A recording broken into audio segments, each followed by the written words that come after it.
오늘 여러분들의 하루는 어떠한 삶을 사셨는지요? 부활이 이제 일주일이 지나고 또 우리가 다시 부활 후 두 번째 주일을 맞이하는 가운데 우리의 삶이 부활 전과 부활 후가 똑같다면 이것은 조금 문제가 있는 것입니다. 부활의 감격을 우리가 그렇게 기뻐하며 찬양하였는데 다시 일상으로 돌아왔을 때 우리의 삶이 똑같다면 우리가 잘못된 길을 가고 있는 것이 사실인 것입니다. 그런데 우리는 그것을 부정하면서 계속해서 나의 길을 고집하고 있는 것이죠. 전 세계적으로 지구촌에는 약 3만 개의 종교가 있다고 합니다. 가까이 일본만 하더라도 숟가락 하나에도 신이 있다고 생각을 하고 그것을 믿고 있기 때문에 종교가 굉장히 많죠. 세계 4대 종교라는 기독교, 이슬람교, 힌두교, 불교 이렇게 종교를 비롯한 여러분들이 알만한 유대교, 시크교, 여호와 증인, 우리나라에서는 유교, 또 선불교, 천도교, 증산도, 또한 처음 들어보는 여러분들이 아마 굉장히 낯선 종교도 있습니다. 분홍 유니콘 교가 있답니다. 진짜로 끝나고 한번 찾아보시길 바랍니다. 그리고 날아다니는 스파게티 괴물교도 있습니다. 저도 안 믿겨져서 구글을 검색을 해봤는데 정말 있습니다. 그렇게 요상한 종교들도 있는 것이죠. 이제 사이비 종교이죠, 사실. 통계적으로 전 세계 인구의 약 84%가 종교를 가지고 있다고 합니다. 100명 중에 84명, 10명 중에 8명이 종교를 가지고 있다고 하죠. 그 중에 우리는 전 세계인들이 가장 많이 믿는 기독교에 속해 있습니다. 물론 이 통계는 천주교와 다른 이단들, 사이비까지 다 포함된 숫자라서 약간의 오차는 있지만 우리는 우리를 위해서 십자가를 지시고 또 다시 사신 예수님을 믿는 그 부활의 신앙, 부활의 믿음을 가지고 지금 현재를 살아가고 있습니다. 그런데 여러분들이 예수님을 처음 알았을 때, 처음 믿었을 때의 그 생각, 그 느낌 혹시 기억나실지는 모르겠지만 왜 하필 예수님이었을까요? 왜 하필 기독교였을까요? 부모님께서 교회를 다니시니까 자연스럽게 교회를 다니시는 분들, 아니면 다른 종교, 불교나 다른 종교를 믿다가 또 회심하게 되어서, 아니면 옆에가 더 좋아 보여서 그렇게 옮기신 분들도 계셨을 것입니다. 20세기 인도의 성자 썬다싱이 영국을 방문했을 때 개종 이유에 대해서 이렇게 대답했습니다. 다른 종교는 부활이 없지만 예수님은 부활하셨기 때문에 나는 예수님을 믿습니다. 이러한 고백이 사실 우리의 고백이 되어야 됩니다. 부활하신 예수님을 우리가 믿는 것이죠.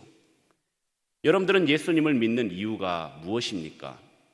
기도하면 다 들어주기 때문에, 말씀을 들으면 마음이 편안해지고 내 삶에 힐링이 되기 때문에, 나중의 세계, 사후 세계를 믿음으로 지옥 가기 싫어서, 천국 가고 싶어서, 이러한 많은 이유들이 있을 것입니다.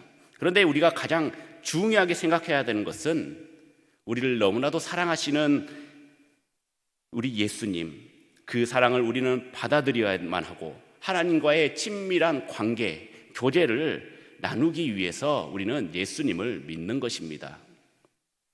그렇다면 우리는 부활하신 예수님을 먼저 믿는 믿음이 필요하다라는 것이죠.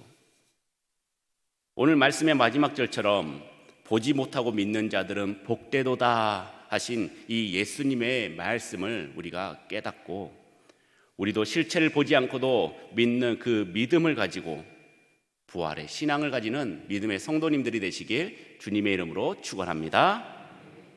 먼저 우리 기독교는 기본적으로 부활의 신앙을 가지고 있습니다. 이 부활이 없다면 우리가 믿는 예수님은 거짓말쟁이입니다. 사기꾼입니다. 많은 이들이 부활에 대해서 거짓과 또 허구라고 이렇게 얘기를 하지만 부활의 증거는 사실 차고 넘치더라는 것이죠. 예수님에 대한 그 기록과 또 세계 종교 창시자들의 역사 기록, 그리고 동서양 고대 인물들의 역사 기록을 함께 비교할 때 성경, 그 성경 가운데 예수님의 역사는 굉장히 사실적이고 굉장히 탁월하다라는 것을 알 수가 있습니다. 고대의 모든 경전들, 그들이 말하는 성경이라고 얘기를 하죠. 그것은 모두 구전 전승기간이라는 것을 가지고 있습니다. 이것이 무슨 뜻이냐 하면 각 종교의 창시자들은 가르침을 통해서 일정 구간 말로써 전달이 되었다라는 것이죠. 만약에 제가 어떤 종교를 창시했을 때 드레 복음서 해가지고 안드레가 1982년 9월 15일에 태어나서 이 땅을 위해서 헌신하다가 희생하다가 저 하늘로 올라가셨다. 이것이 바로 기록된 것이 아니라 말을 통해서 계속 전달이 되었다라는 것입니다. 그리고 어느 순간에 누가 그 문자적으로 기록에 남겼다라는 것이죠. 그렇기 때문에 그 역사적인 사건들이 그 구전 기간, 입으로 전해지는 기간이 짧으면 짧을수록 그 가르침의 내용은 변질되지 않고 역사적 사실에 가깝게 되더라라는 것입니다. 예를 들어서 여러분들이 알고 있는 단군 신화, 이것은 기원전 2333년 이렇게 우리가 알고 있죠. 그런데 단군 신화는 3600년 후인 주후 1281년 일현 승려에 의해서 기록되었습니다. 굉장히 많은 기간이 걸리고 나서 단군 신화가 써졌다는 것이죠. 그리고 기원전 6세기에 살았던 부처의 가르침도 대부분 1세기에 기록되었고, 또 이슬람교의 창시자 무함마드의 가르침도 570년에서 632년간 살았던 기간, 그리고 200년 후에 기록되었다라는 것입니다. 그런데 예수님의 생애와 가르침을 기록한 사복음서만 보더라도 예수님과 예수님의 부활 그리고 죽음, 이것에 대해서 30년에서 60년 사이, 즉 예수님의 제자들 마태, 마가, 누가, 요한이 죽기 전에 모든 것을 다 기록해 놓고 죽었다라는 그 사실만 보더라도 굉장히 그 구전 기간이 짧은 것을 알 수가 있습니다. 또한 사도 바울은 이보다 더 빠른 18년에서 35년 사이에 기록을 했다라는 것이죠.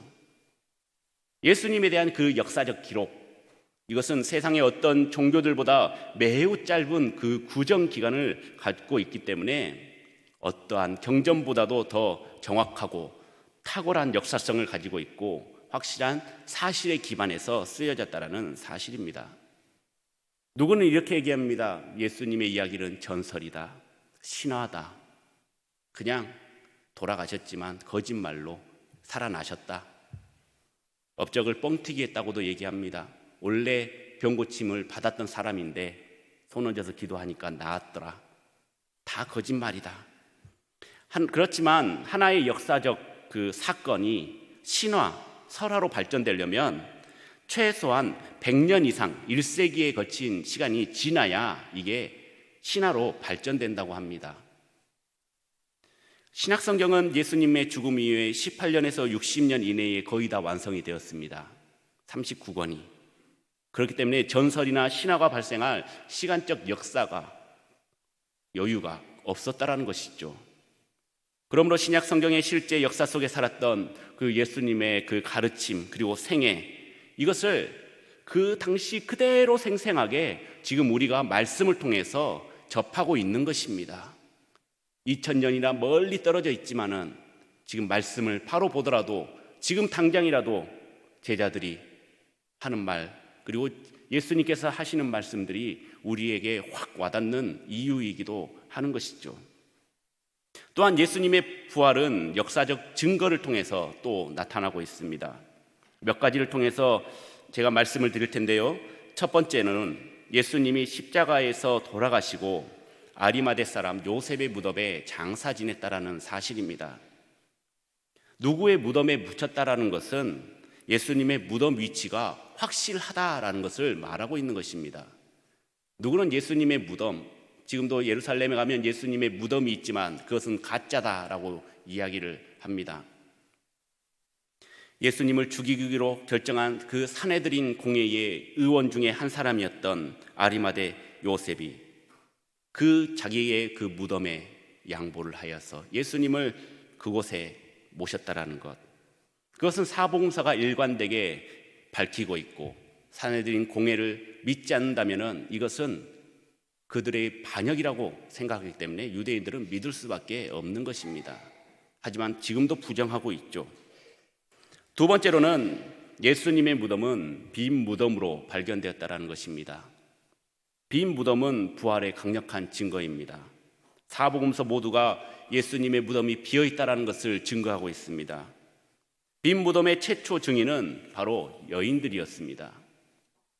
그런데 당시 유대인들과 권력자들은 예수님의 무덤의 위치를 분명하게 알고 있었고 또 군인들로 지키게 하였고 또 그들이 무덤이 비어있음을 시인하고 있습니다.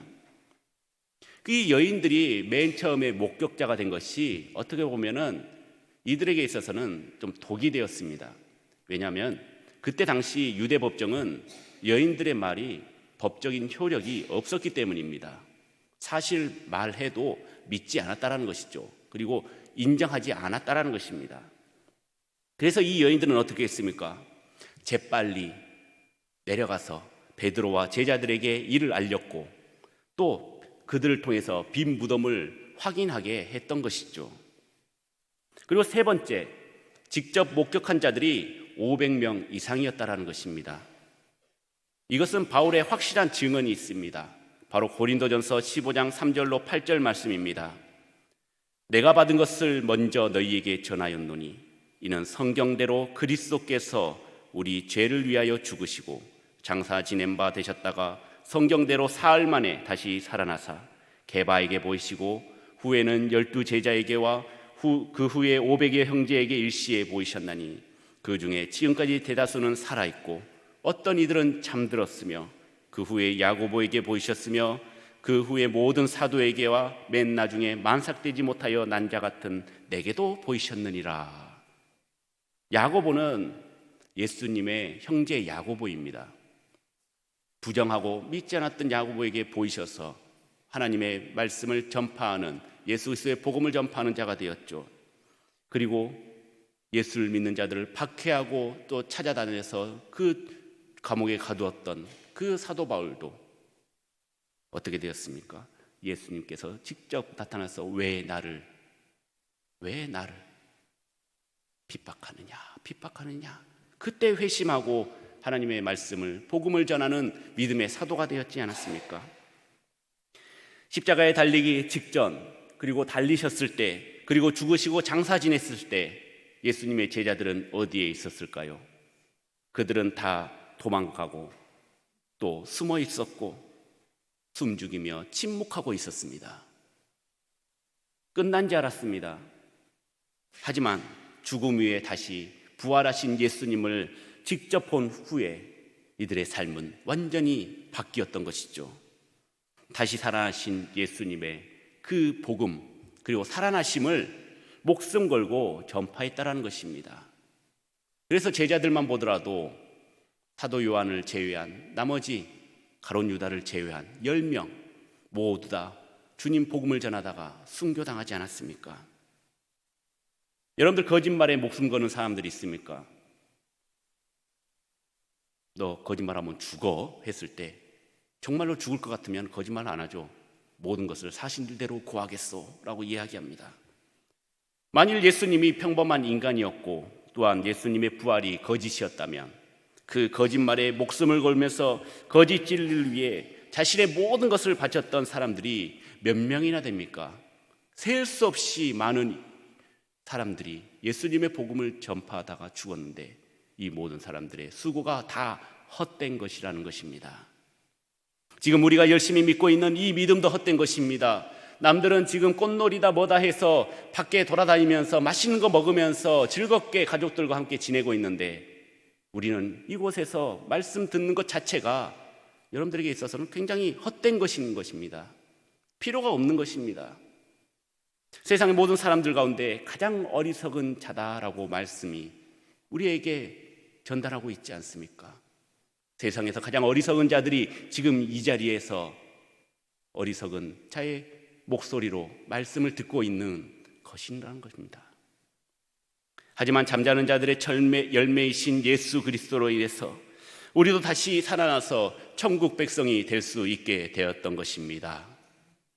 이것을 믿으시는 믿음의 사람들이, 믿음의 성도들이 돼야 되는 것입니다. 네 번째로는 유대인들은 오랫동안 안식일을 쉬는 날로 지켰습니다. 안식일이라는 것은 금요일 밤부터 토요일까지, 해 떨어질 때까지를 안식일이라고 하죠. 지금도 유대인들은 그 안식일을 기억해서 거룩하게 지키고 있습니다. 하나님께서 처음 율법을 주실 때, 십계명을 주실 때 안식일을 기억하여 지켜라, 그 말씀을 목숨 걸고 이들은 지키고 있는 것입니다. 그런데 예수님께서 안식일 다음 날 부활하심으로 인해서 안식일의 주인이 바로 주님의 부활을 기념하는 주일, 오늘 거룩한 주일로 지키게 된 것입니다. 사랑하는 성도 여러분, 이러한 모든 사건들, 이런 것은 예수 그리스도의 부활의 강력한 증거들이라는 것입니다. 이것이 믿어져야 그 다음으로 넘어갈 수가 있는 것이죠. 우리가 아무리 설명을 해줘도 예수님께서 부활하셨습니다, 이거 자체가 믿지 않는 그런 영혼들이 너무나도 많이 있습니다. 그냥 성인으로서 예수님을 믿는다는 자들도 너무나도 많이 있는 것을 저는 보았습니다. 그냥 착한 일 하시고 선행하시고, 그리고 병든 자 고쳐주시고, 이러한 것들을 그냥 예수님이 그냥 좋아서 믿었던 것이죠. 2000년 전 부활이 우리에게 지금 무슨 상관이 있습니까? 그때 당시의 이벤트였고, 그때 사람들은 영광스럽고 기뻤을지도 모르겠지만 지금 우리와는 무슨 상관이 있나이까? 라고 물어보는 사람들도 있습니다. 그러나 예수님의 부활은 단지 자신의 부활뿐만 아니라 우리의 부활이기도 합니다. 우리는 죽을 수밖에 없는 자들이었습니다. 하지만 예수님께서 부활하심으로 인해서 우리도 부활할 수 있는 기회를 얻게 되었고, 그리고 그 기회를 우리에게 주셨던 것입니다. 그래서 고린도전서 15장 20절에서 21절 말씀을 보면, 그리스도께서 죽은 자 가운데서 다시 살아나사 잠자는 자의 첫 열매가 되셨도다. 사망이 한 사람으로 말미암았으니 죽은 자의 부활도 한 사람으로 말미암는도다. 예수님 단 한 사람으로 인해서 우리 전 인류가 부활의 신앙, 그리고 부활의 기쁨을 만끽할 수가 있게 된 것입니다. 우리는 언젠간 다 죽습니다. 삼천갑자 동방사기도 결국은 죽었습니다. 그런 오랜 기간 동안 살아도 죽을 수밖에 없는 것이 바로 우리 인간입니다. 그러나 우리는 주님처럼 다시 사실 것입니다. 이것을 믿으시길 바랍니다. 그런데 이 일은 장차 일어날 일입니다. 내일의 부활입니다. 우리가 언제 죽을지는 모르죠. 당장 1초 뒤에 예배가 마친 후 집을 가다가, 아니면 내일 모레, 알 수는 없지만 우리 지금의 이후의 일입니다. 그렇다면 예수님의 부활은 지금 우리의 지금 처절한 현재 상황과 관계가 없는가, 이렇게 생각할 수도 있겠죠. 여러분들 지금 TV나 인터넷으로 뉴스를 보시면 어떤 기사가 주로 나옵니까? 지금은 총선이 뜨겁지 않습니까? 사전투표로 다 투표하셨죠? 못하신 분들은 꼭 수요일 날 투표하시길 바랍니다. 물가는 하루가 멀게 치솟고 있습니다. 요새 대파 때문에 난리죠. 지금 저는 뭔 내용인지 자세히는 모르겠지만 아무튼 대파가 난립니다. 근데 여러분들은 다 집에서 대파 한두 단씩은 심고 계시죠? 대부분의 그 뉴스들이 고통과 어려움, 그리고 힘듦, 그리고 사건, 사고, 자살, 이런 것들로 다 도배가 되어 있습니다. 선한 뉴스, 그리고 귀감이 되는 뉴스, 감동이 되는 뉴스, 이런 것들이 다 사라져버리고 만 것이죠. 이게 지금 오늘입니다. 우리는 이 자리에 모여서 함께 예배드리고 기쁨과 즐거움으로 찬양을 하고 하나님 앞에 영광 돌리지만, 세상 사람들은 늘 근심과 걱정과 내일의 걱정, 오늘의 걱정으로 하루하루를 힘겹게 살아가고 있는 것이죠. 우리가 이곳에서 찬양 열심히 하고 기쁨으로 찬양받고, 그리고 말씀 듣고 또 도전하면서 세상으로 가면 우리의 그 헛헛한 마음, 다시 돌아오는 그 외로움, 그리고 쓰라림, 당장 해결해야 될 문제들 우리 앞에 또 펼쳐져 있습니다. 당장 우리도 힘이 듭니다. 하나님 어떻게 하면 좋겠습니까? 하나님 좀 방법 좀 알려주세요. 해결 방안 좀 알려주세요 라고 기도하지만 하나님께서는 조금 더 기다려라, 조금 더 기다려라. 아직 때가 이르지 아니하였다. 지금이 때가 아니면 언제입니까?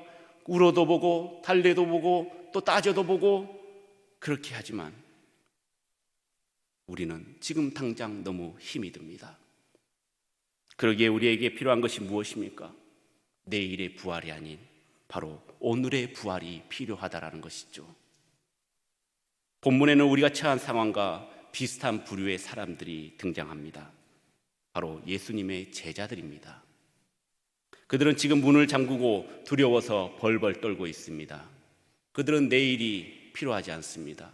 지금 당장의 어려움, 당장의 군병들에게 잡혀서 죽을 뻔한 그런 죽을 위기에 처해 있는 것입니다. 그러던 중에 예수님께서는 무리들에게 나타나서 자신의 부활하심을 알렸습니다. 그리고 그 나중에 현장에 있지 않던 한 사람 도마도 등장을 하죠. 우리가 아는 도마는 의심이 많은 도마로 알려져 있습니다. 제가 아동부 때 저는 안 그랬습니다. 근데 옆에 짝꿍이 의심 많은 도마라니까 왜 도마가 의심스럽지 하면서 그 주방에 있는 도마를 가리키면서 그런 바보 같은 친구가 있었습니다. 친구여, 그 도마가 아니란다. 그렇게 얘기했던 기억이 납니다. 그리고 제가 주구장창 불렀던 찬양도 있습니다. 내가 주를 처음 만났을 때. 그 찬양의 가사에도 마지막에 이런 찬양의 가사가 나오죠. 의심 많은 도마처럼 물었네 내가 주를 처음 만난 날. 이렇게 가사가 있듯이 딱 우리에게 박혀버린 자, 예수님을 못 박은 자 본디오 빌라도에게 고난을 받을 사와 같이 도마도 의심 많은 도마처럼 물었네. 의심 많은 도마로 낙인이 찍혀버렸습니다. 부활 후 제자들에게 나타난 그 역사적인 장소에 도마는 없었습니다. 어디에서 무엇을 했는지는 알 수 없겠지만 그 자리에 도마는 없었던 것이죠. 제자들은 한데 모여서 두려움에 떨면서 기도하고 간절히 하나님을 부르짖었겠죠. 예수 그리스도를 부르짖었겠죠. 하지만 도마는 그 자리에 없었습니다. 나중에 합류하여서 제자들이 도마에게 말합니다. 우리가 예수님을 봤어. 예수님께서 이 자리에 나타나셨어. 하지만 믿지 않았습니다. 계속해서 제자들의 얘기를 하지만 부정하고 또 부정합니다. 모세의 손자국, 그리고 내가 직접 보고 그 옆구리에 그 자국에 손가락을 넣어보지 않고서는 내가 믿지 않겠다. 그 믿음, 그 신앙을 눈으로 확인하고자 했던 것입니다. 내가 본 것만 믿는 경험주의자였고 실용주의자였던 것입니다. 믿음장인 히브리서 11장 1절 말씀은 믿음은 바라는 것들의 실상이요 보지 못한 것들의 증거다라고 말씀하고 있습니다. 여러분, 복음의 핵심 포인트는 무엇인지 아십니까? 선포된 말씀을 믿는 것에 있습니다. 그냥 듣고 끝내는 것이 아니라 믿는 것에 있는 것이죠. 예수님의 부활의 메시지를 전했습니다. 그런데 도마는 믿지 않았습니다. 내가 직접 보면 믿겠다, 확인하면 믿겠다. 그것은 우리의 영원한 형벌에 처해지는 그런 결과를 얻게 되는 그곳으로 지름길로 갈 수밖에 없는 길인 것입니다. 예수님께서는 제자들에게 찾아와서 말씀하십니다. 너희에게 평강이 있을지어다. 그들은 두려워하고 있습니다. 떨고 있습니다. 언제 어디서 닥칠지 모르는 그 군사들, 그들로 인해서 정말 두려움과 무서움에 있는데 너희에게 평강이 있을지어다. 이 말씀이 오늘 본문 3번이나 등장을 합니다. 왜 예수님께서는 내가 부활했다라고 얘기하지 않고 너희에게 평강이 있을지어다 라고 말씀하셨을까요? 막달라 마리아, 11제자, 엠마오 2제자, 도마 모두들 오늘 부활이 필요한 자들입니다. 지금의 삶의 현장, 그리고 변화, 용기, 의욕, 평안, 기쁨, 희망, 꿈, 활기가 필요한 자들입니다. 이들이 부활한 예수님을 만났을 때 기적적으로 삶의 현장에 필요한 부활을 맛보았던 것이죠. 예수님을 만남으로써 눈물이 멈추었습니다. 두려움이 사라졌습니다. 의심이 사라졌습니다. 가던 길을 돌아서서 다시 우리를 붙잡으려고 눈을 시퍼렇게 뜨고 찾아다니고 있는 그 예루살렘으로 다시 돌아갔다는 것입니다. 어떠한 위협과 고난 속에서도 그들은 예수님을 그 만난 이후로 당당히 예수 그리스도의 복음을 증거할 수 있게 된 것이죠. 사랑하는 성도 여러분, 우리가 부활 예수를 믿는다면 우리 또한 오늘의 부활뿐만 아니라 내일의 부활까지도 맛보게 될 것입니다. 하지만 예수 그리스도의 부활은 내일의 부활만이 결코 아닌 것입니다. 지금까지 여러 가지 일로 지금 소망을 가질 수 없는 지금 우리가 당장 우리가 필요한 것들, 그것이 바로 부활신앙으로 해결해 주신다라는 것입니다. 힘들고 어려울 때마다 눈물을 흘리면서 기도하는 그 간절한 기도가 내가 단지 천국 가기 위해서 하나님을 믿고 예수 그리스도를 믿고 성령님을 믿는 그 신앙이 아닌 나와 함께하여 주시고 나를 살리시려고 십자가에 돌아가신 그 예수님의 그 사랑을 우리가 받아들이고 믿는 그 믿음이 우리의 지금의 부활신앙 그리고 앞으로의 미래의 내일의 부활이 되는 것입니다. 사망 고세를 깨치고 부활하신 주님께서 우리를 향하여 숨을 내쉬며 말씀하십니다. 너희에게 평강이 있을지어다. 그리고 또 하나 더 붙여서 말합니다. 성령 받으라. 성령 받으라. 그리고 이들은 오순절날 성령을 받았습니다. 그냥 받았던 것이 아니라 각 사람에게 임했고 충만하게 받았습니다. 그리고 그들은 변화되고 그 감격 그대로 나가서 목숨 걸고 복음을 전파했던 것입니다. 우리에게 평강이 있을지어다라고 말씀 그 음성 앞에서 여러분들은 아멘으로 화답하시고 그리고 의미 없는 삶을 다시 의미 있는 삶으로 변화시킬 주의 이름을 찬양하시길 바랍니다. 예수님의 부활을 지난 그 한 주 감동과 은혜로 그냥 끝내버리는 것이 아닌 날마다 주님의 부활을 기뻐하면서 부활 신앙으로 샬롬의 은혜가 여러분들 가운데 임하시는 복된 삶을 살기를 주님의 이름으로 축원합니다.